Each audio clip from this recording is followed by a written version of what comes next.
makes a difference. I know. Yeah, we should For have the better though. much better.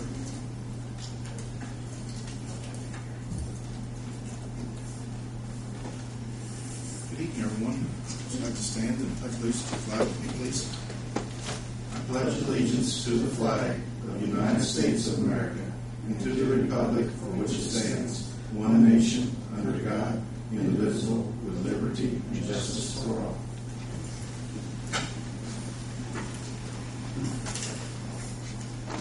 Today is June 20th, 2011. The time is 5 p.m. and a special meeting of the Greensburg Board of Works is called to order. I would like for everyone to silence their electrical devices, cell phones, etc., please. Roll call vote, please, Jim. Steve. Here. Linda. Here. Ronnie. Here. Jason must be absent. Yes. Gary. Here. First item on the agenda, Gary Murray.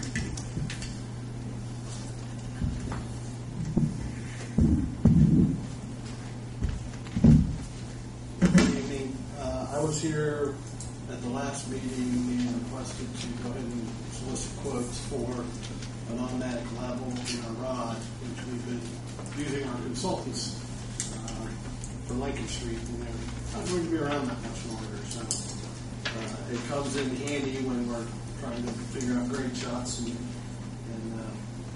help design some drainage. And I did.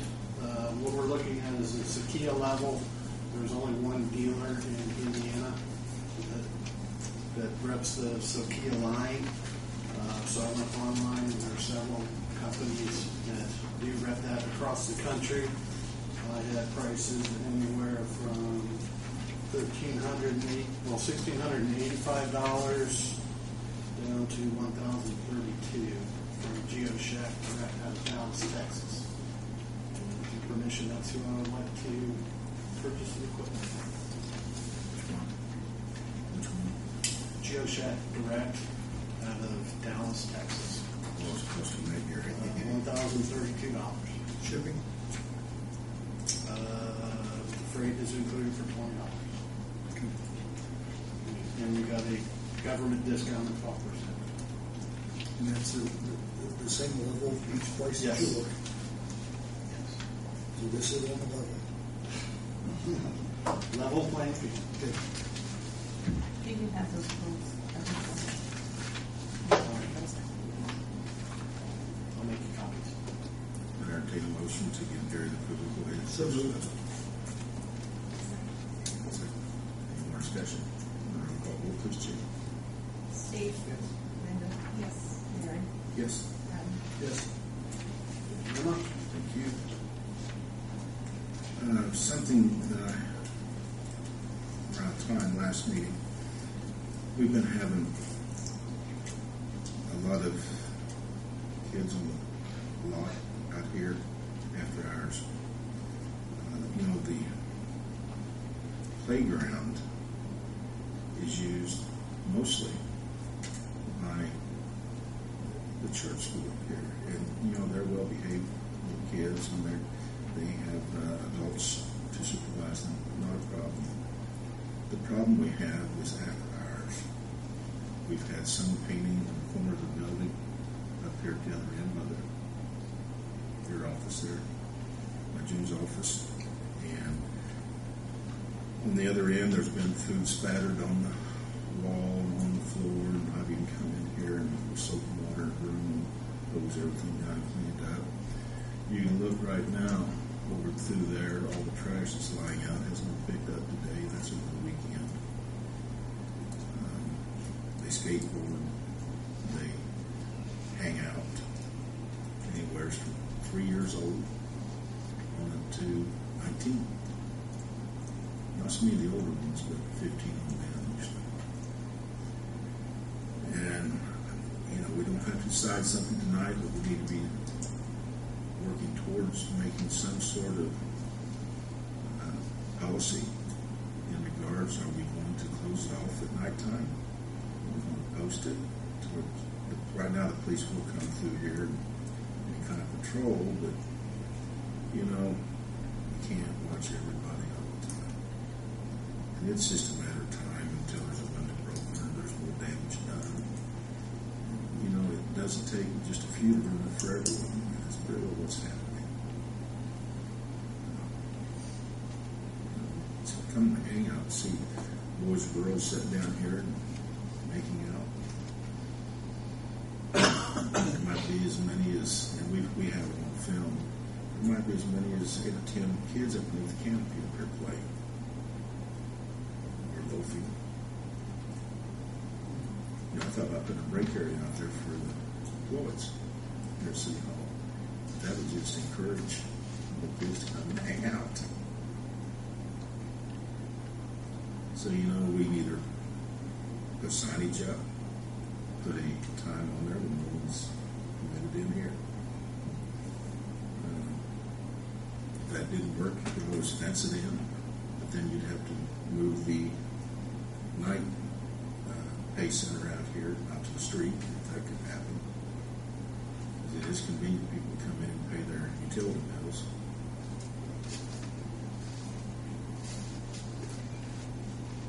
Do you have any suggestions or opinions at this time?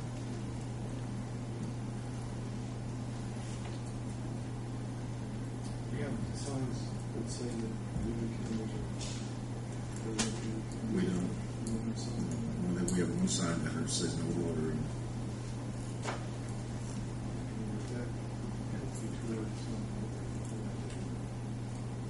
Well, some of the kids don't think they're doing anything wrong.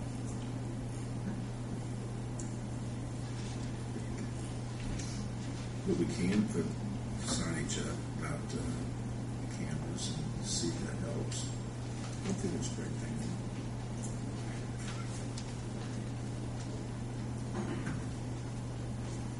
So that's the first step you'd like to maybe consider? That and it's just a boost before the cat. Compared to like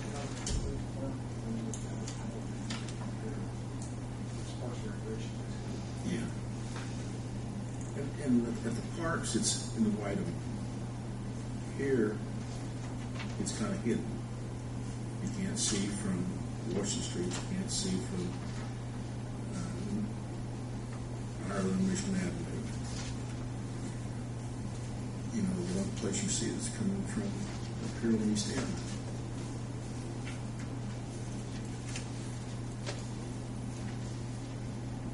Way back here, I remember.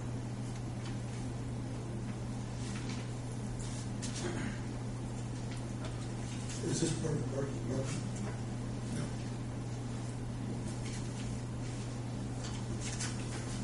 Let's say during the school year, the kids come down here and they're well behaved and they have adult supervision, and that's not a problem. I just guess the first step would be in this area in the 24-hour video surveillance. Please look after yourself. No littering. I can't think of any reason why the area would be open after 2 p.m.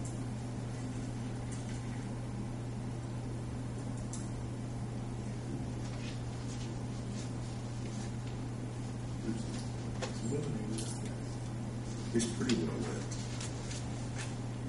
It could always be better, but I You think want to it's, see the sign that says or closes at 10 p.m. or something. 24-hour, put the video surveillance sign and park hours from something to something. I think if you put signage in, and then first couple of weeks, be sure that it's controlled more often than what we normally do later. For the people to understand that there's going to be problem. on the time, I'll probably make 9 o'clock. That's plenty late for kids to be out here, especially the age that they are. Daylight saving time, Yeah. so late isn't a problem. Gives them time to get home before dark. So would you approve them 9 p.m. being the limit, and we'll put the signage up, the cameras, try that. We need a motion on that, Bryce. Come on, to make a I'll motion. make that motion. What is that motion? The time will be 9 p.m. in the evening, and we'll have signage with no littering and cameras 24 hour. So it closes at 9. We're going to try that and see what happens.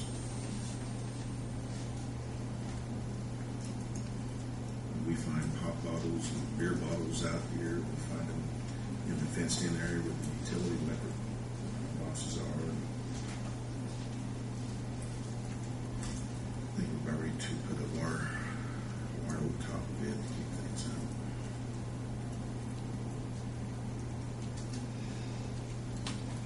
So we made the motion. Any more discussion? Roll call vote, please, Gene. Rodney? Aye. Steve? Linda? Yes. Mary? Yes. Okay, restore the property and casualty insurance. City securities. Step up, please.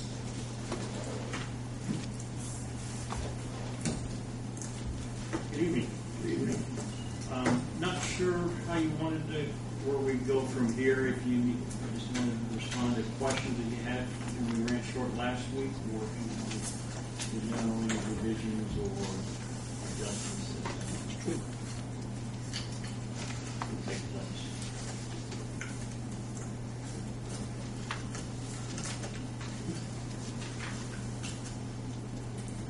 Come pretty close to comparing apples to apples. Yeah, I think the only thing that I noticed in looking at the other proposals, because we worked off last year's policies, so our payrolls that we used were greater than the ones coming in with the incumbent. Our property values were slightly lower, and our inland marine schedule was different. I made adjustments to our numbers with to match up with those, and I don't know if you would like revised premium summary to reflect those changes, or if that's going to make things easier.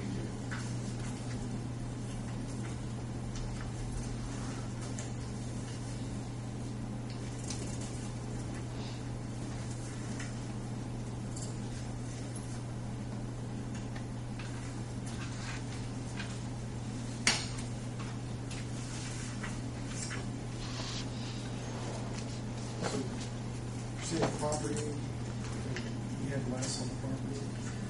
I used last year's property schedule, assuming all replacement cost values. That value was about, I think it was $500,000 lower than this year's value. I plugged in those values and it increased the premium about $500.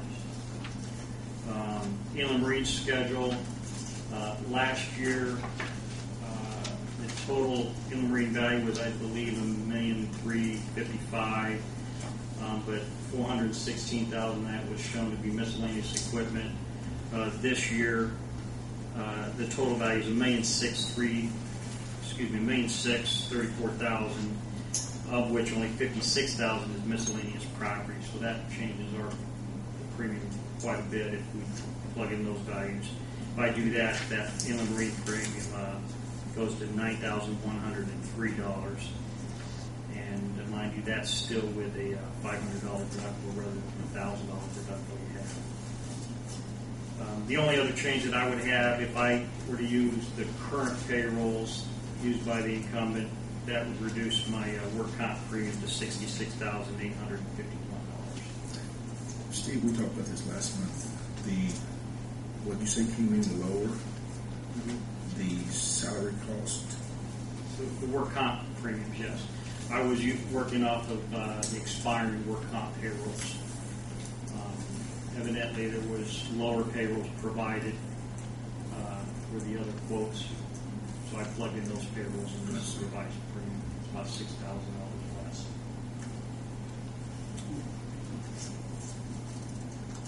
And again, all those premiums, including the work comp, would be with the singular carrier selected.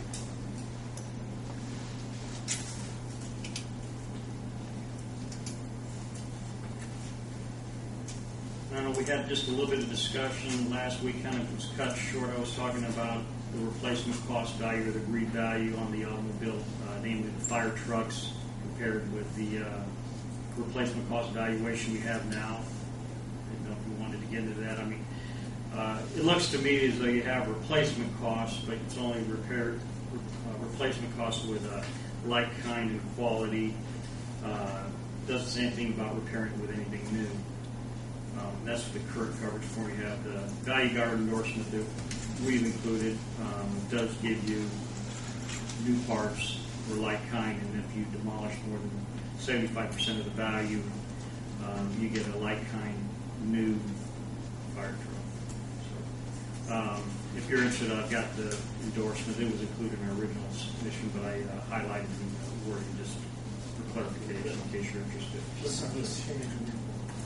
Not to change my proposal, but it was something we was discussed briefly. We really didn't get into it. It's kind of part, it's a little confusing, agreed value and replacement cost new, but yeah, the wording's in there.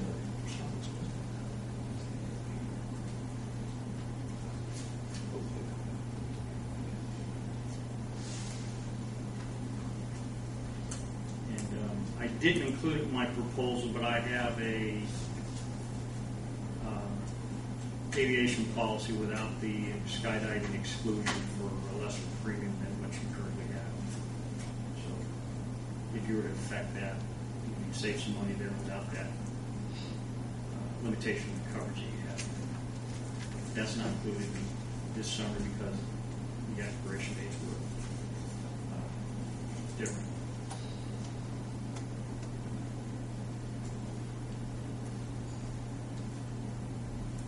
The two exclusions that you noticed at the bottom, so they are included in your policy. The dam exclusion and the failure to maintain insurance. Yeah, neither of those exclusions exist.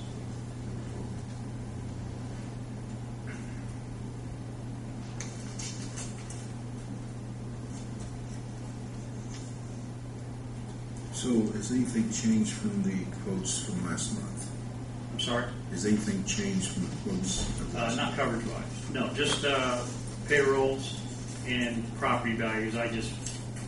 I've got a summary that would lessen that premium by, $7,000 or $8,000 if I plug in the current property values, inland marine values, and payrolls that were used in compared to the incumbent score.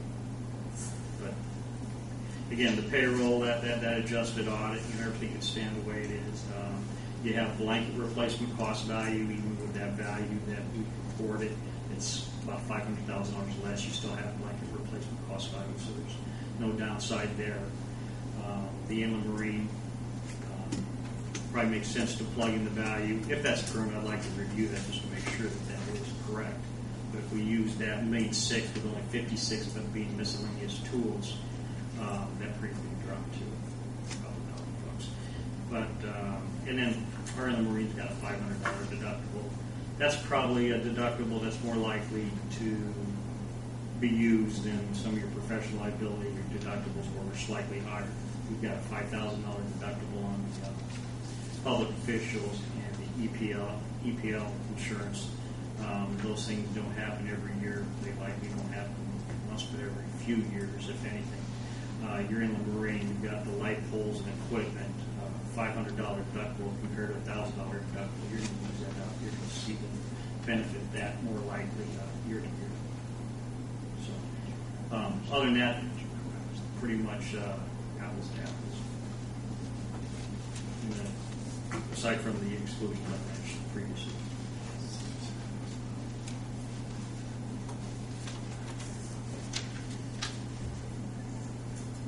Any questions, Court?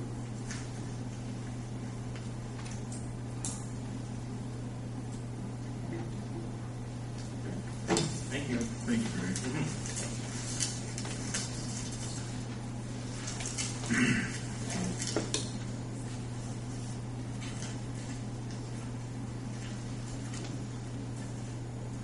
Now,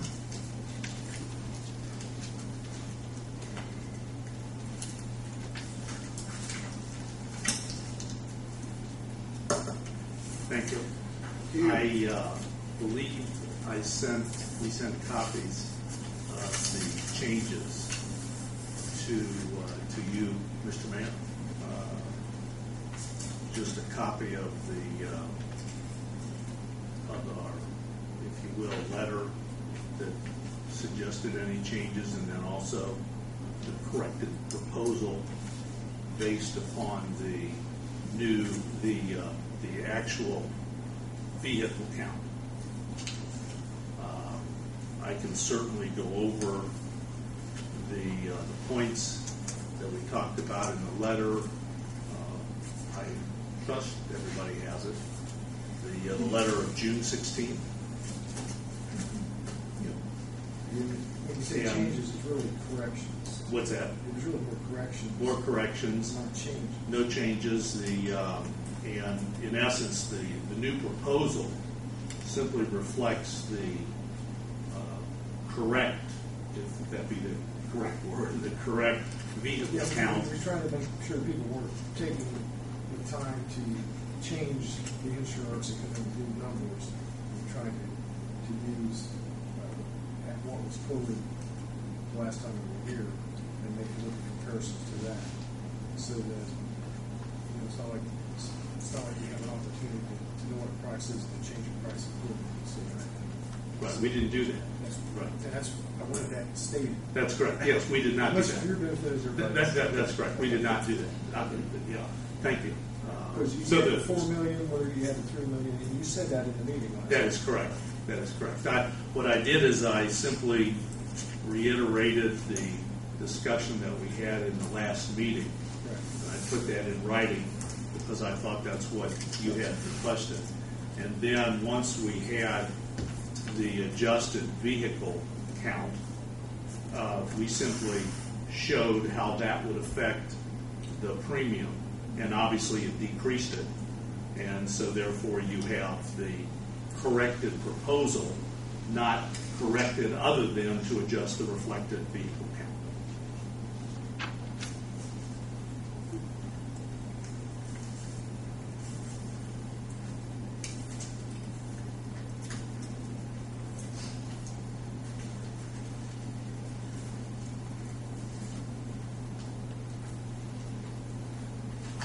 So June's over, we came up with 79 vehicles. No, there's 82. There's 82 vehicles. If you look on page 8 of the revised proposal, it shows 82 commercial auto. It shows 82 vehicles, 82 units up the top, and then it shows 79 with physical damage. That's because there are 3 units that are not covered for physical damage according to the schedule we got. Perhaps they're older units. I don't know what you guys are looking at because I don't know. If your email, I didn't have that. No, I wasn't sending you that information.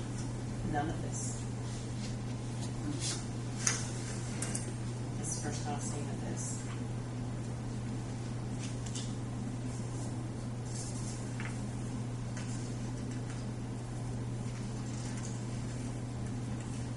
And I think the 82 units are what were reflected in the quote from the incumbent, and that's why we went ahead and used those units.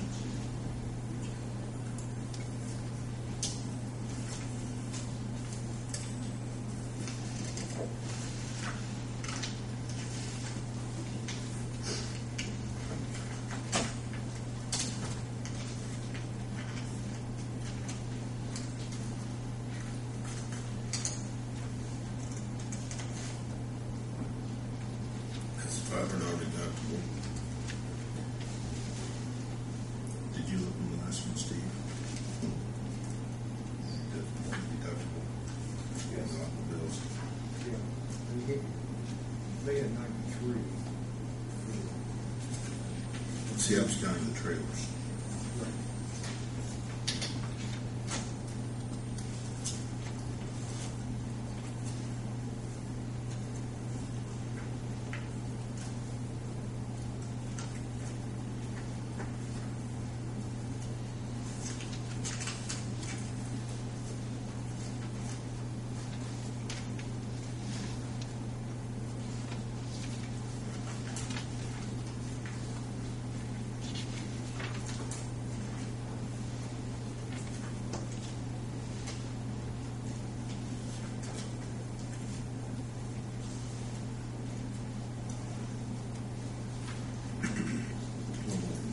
lower deductibles or The something. thing is that the thing is we haven't changed your quote to us other than reflected. That is correct. Put the right number in. Okay, that's $4 million versus $3 million, which again, you had called out in the previous hearing. That is correct.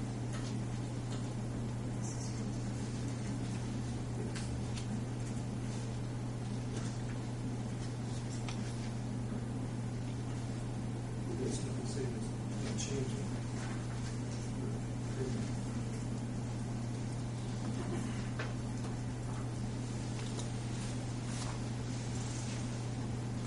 The only thing that you're going to find to change should be on page 8 and then on the premium summary page. Obviously, because both of those pages will reflect changes from the auto policy.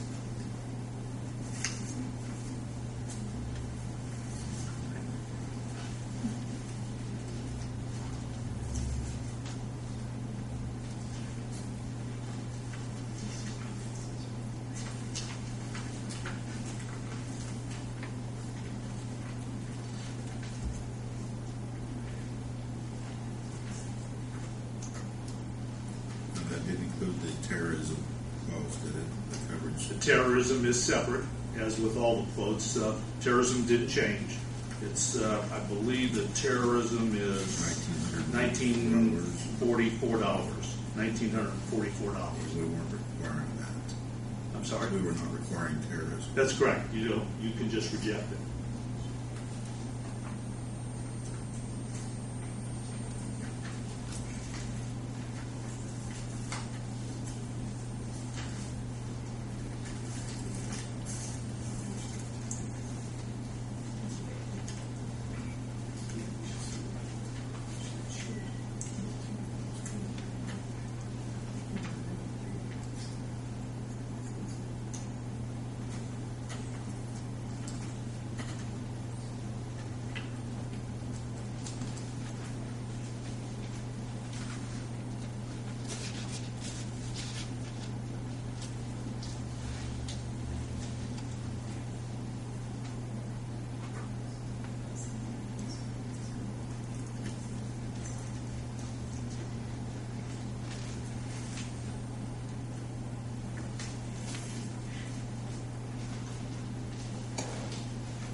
Trying to compare with what we've had in the past, the deductibles are the same.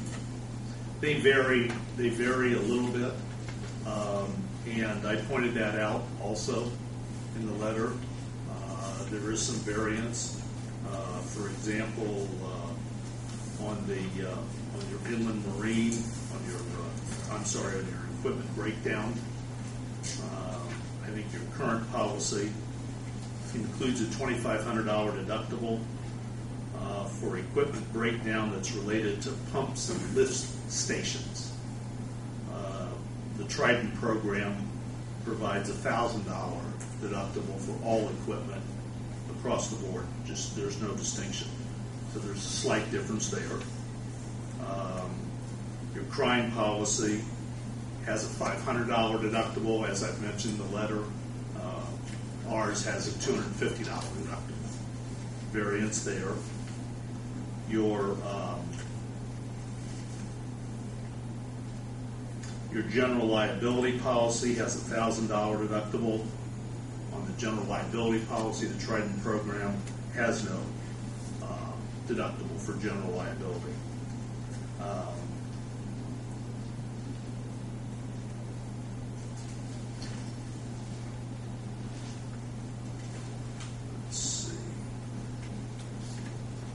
You've got on your excess liability policy, you've got a $10,000 self-insurance retention, which is essentially very similar to a deductible.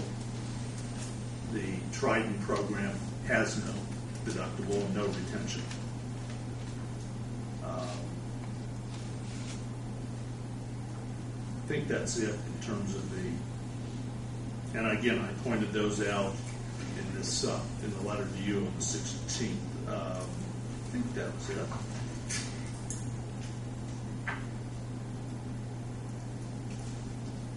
There is somewhat of a difference in your program right now in your sewer damage backup coverage, because your policy contains a $25,000 supplement, which means that's what the property damage is limited to. But our program contains no supplement for that type of backup, for that type of damage.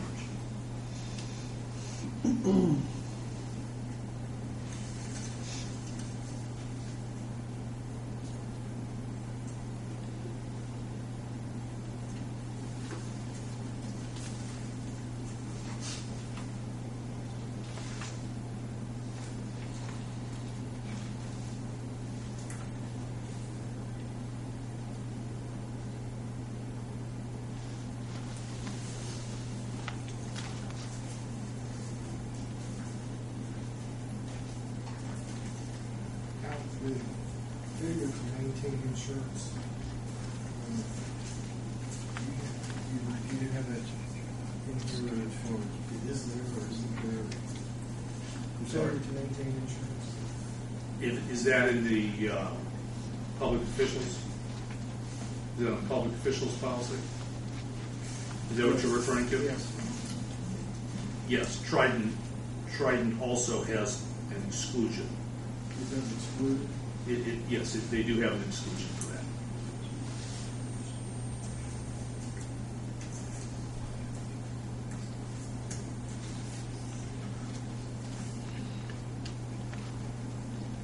Steve, you're the insurance guy here. What exactly does that mean? If you're supposed to pay your insurance, you don't have it? If we didn't insure something. Well, one of the reasons is in the public official policy is because, and it's hard to speak sometimes for carriers and underwriters, but typically, one of the reasons that exclusion may be there is because underwriters want to be able to underwrite a risk. And remember, the public officials policy, we're talking about people. And so they want to have an opportunity to be able to underwrite and ask a question about someone who might be covered under the policy. And sometimes, and I can only surmise that perhaps that might be the reason, or one of the reasons, that the Trident excludes it, I think similar to other carriers also excluding it. I think your policy right now excludes it. I think perhaps the selective policy doesn't. It's just that is a difference. But I think that at least one of the reasons is because the underwriters want to have an opportunity to raise any issues. And if you don't have that exclusion in there, you conceivably could have a claim based on something that the underwriters never had a chance to underwrite. I'm not going to suggest that's the only reason, but it is one.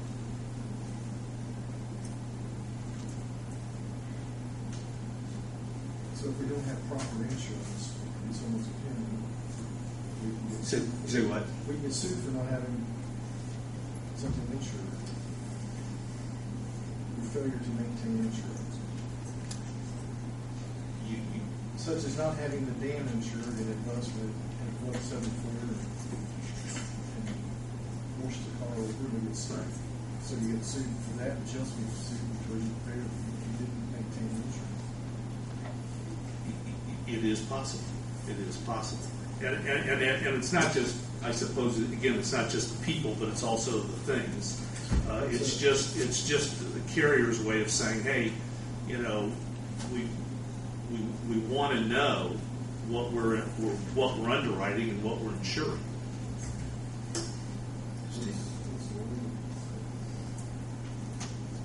Anybody sue anybody, right? Looks like that. Since Security said the same thing, Steve. My understanding is that you do not have authority to make payments. No, yeah, that was raised. I think you would raise that. Yeah.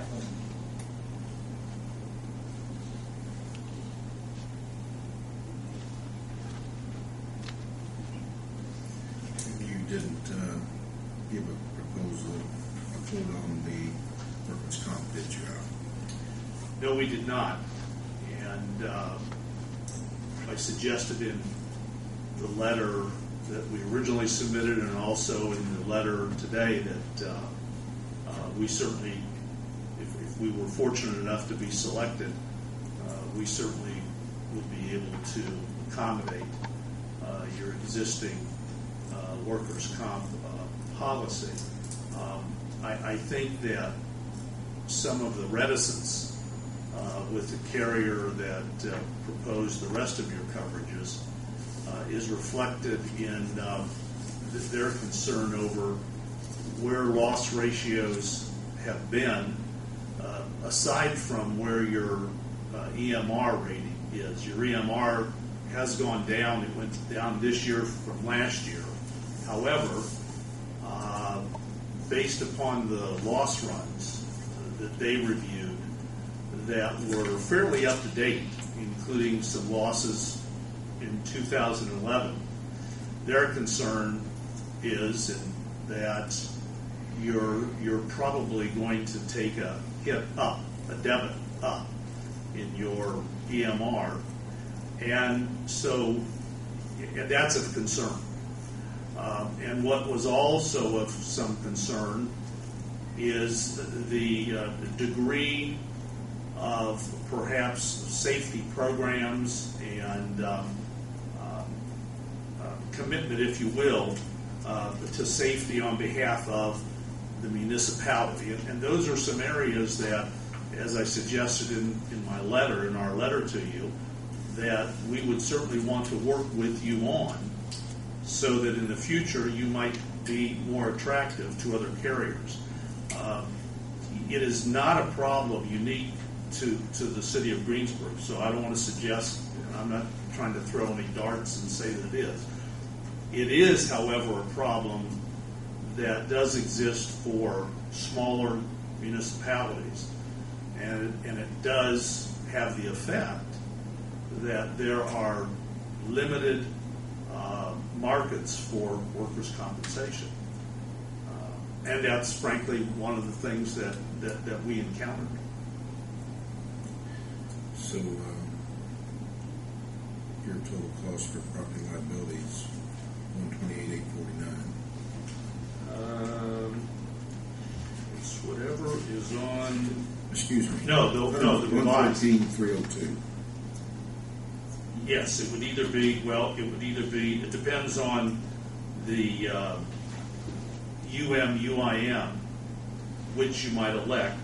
On page 14 is where it reflects what the premium is. It's either without terrorism, 114,302, and if you elect the difference in coverage on the UM/UIM, it goes up just a little bit, because you can see the difference.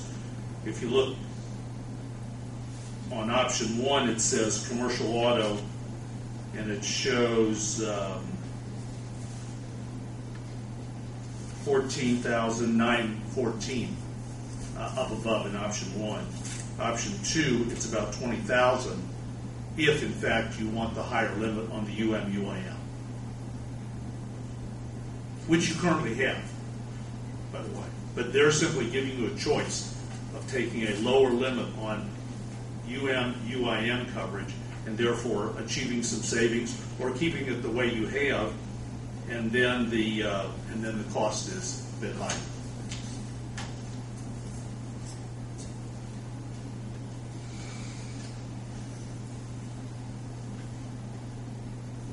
What two items is that on? It's on page 14, Yeah. and it's on the commercial auto liability, Yes. and it's on the commercial excess. Those two items change under option 2 down below.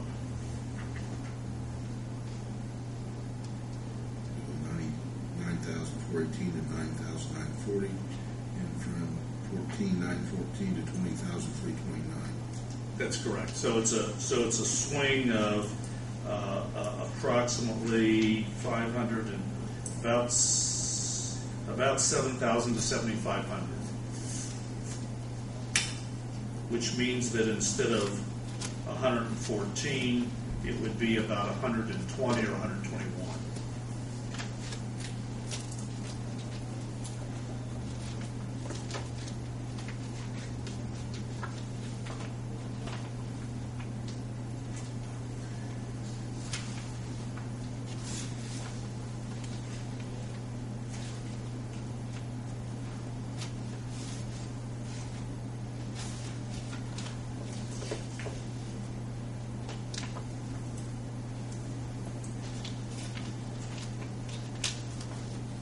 Questions, Steve?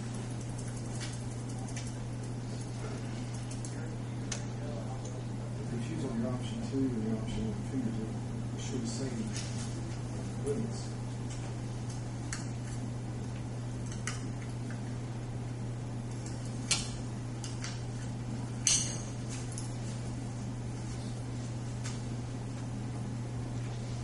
The option 1 and the option 2, you got full million, and you got option 2, you got full million, and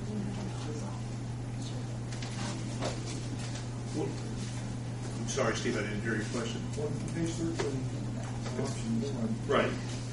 That's with the lower UMUIM at the top, and then option 2 is with the higher UMUIM at the bottom, and those numbers tie in to the next page, page 14.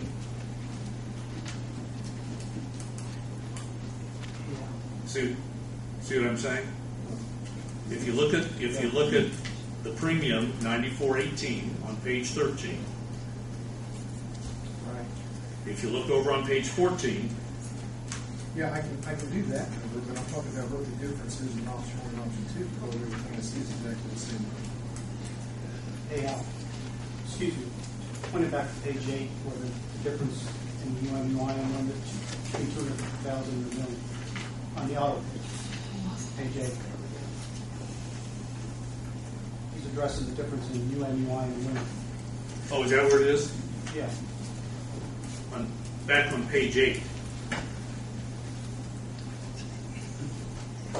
is where you can see the option 1 is the lower UMUIM limit, and option 2 down below is the higher limit.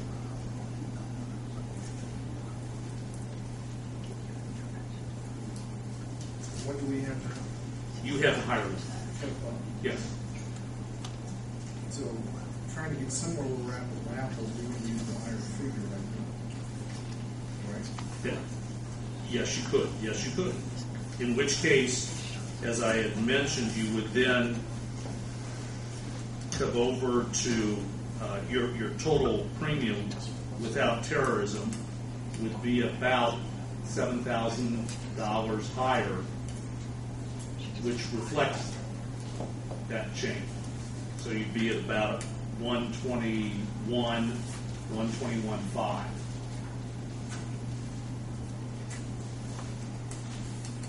That would be with the higher UMUIM that you have right now.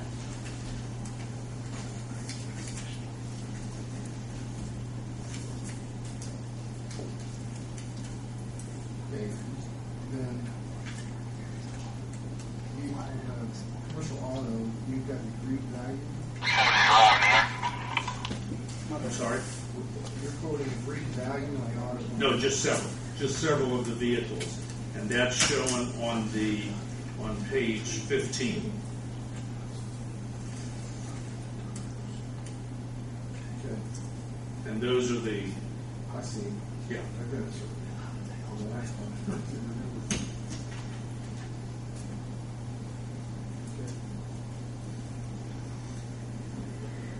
Any questions? Rodney? Thank you, Al. No more questions? Yeah, thank you. Thank you.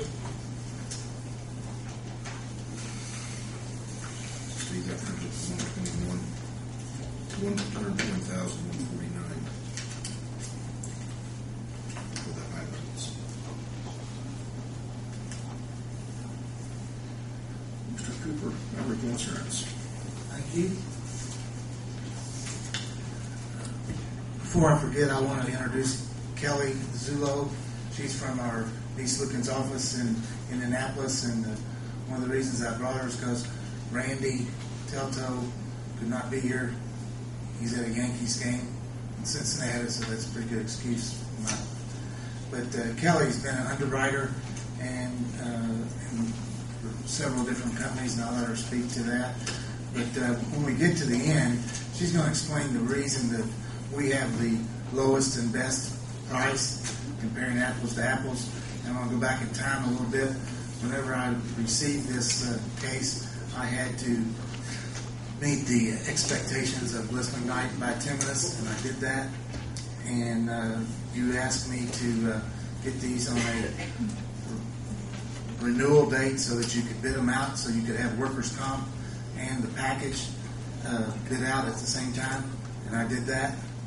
And I want to explain a little bit about workers' comp, and then I'll go into the comparison that I did with the open door law.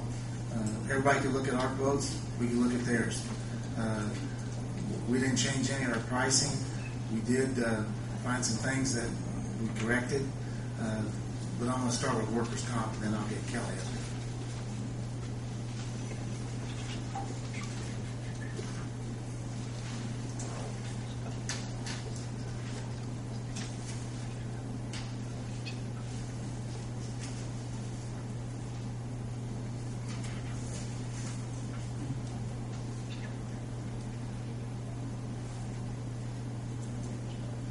You didn't change anything from last month? No. What I found out is you have no numbers for rates. Look down here at the bottom right-hand corner. Under selective policy, you have no rates. It's auditable, and the most important part about workers' comp is that you have to have rates and you have to have them classed correctly. And they have our classes, but they have no rates. I want to make sure you know it's auditable, so that means no matter what we say, at the end of the year, the price is different based upon your payroll and your rates times your payroll, and then you get what is called a credit. If everything stayed the same, the price would stay the same, right? Correct, but they didn't give you rates. They didn't give you what they use for what is called the mod, the experience mod, which changes every 5 years. And so that's why all these question marks are here. I heard him say that it could be 66,000. It could be 106,000.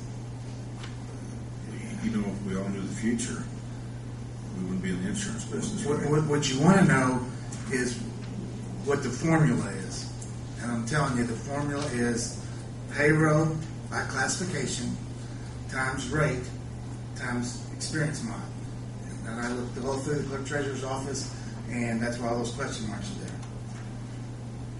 Okay?